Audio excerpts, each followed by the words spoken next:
The most dangerous place to live today is not in a retirement home, and it's not in a hospital, it's in a mother's womb.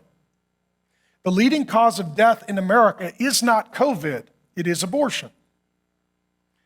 And then the question becomes, what happens to all those kids? If we believe that this is a pandemic, I'm telling you that there is a Holocaust that is far superseding the pandemic.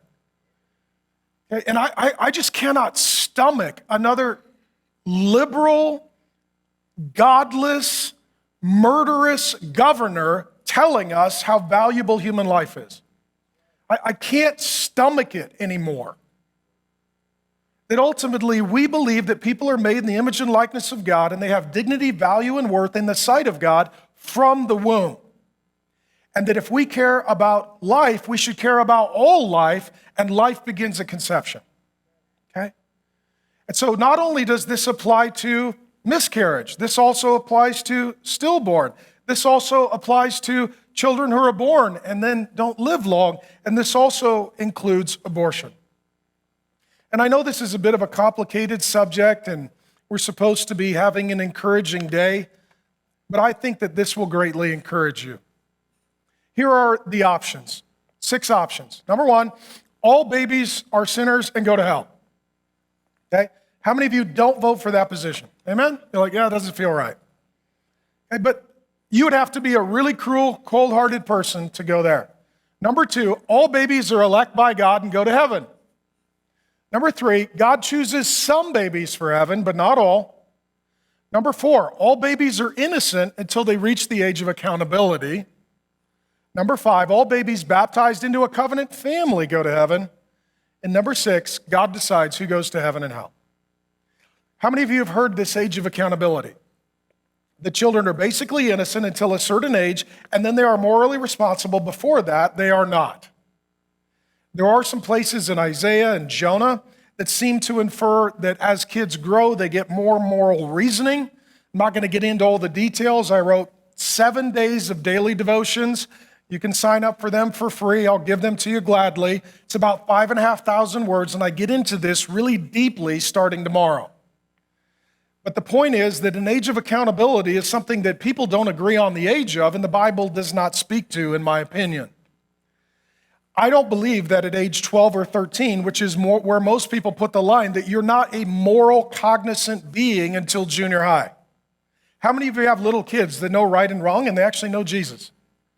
Paul says of a man named Timothy, you have known the scriptures from infancy that have made you wise unto salvation.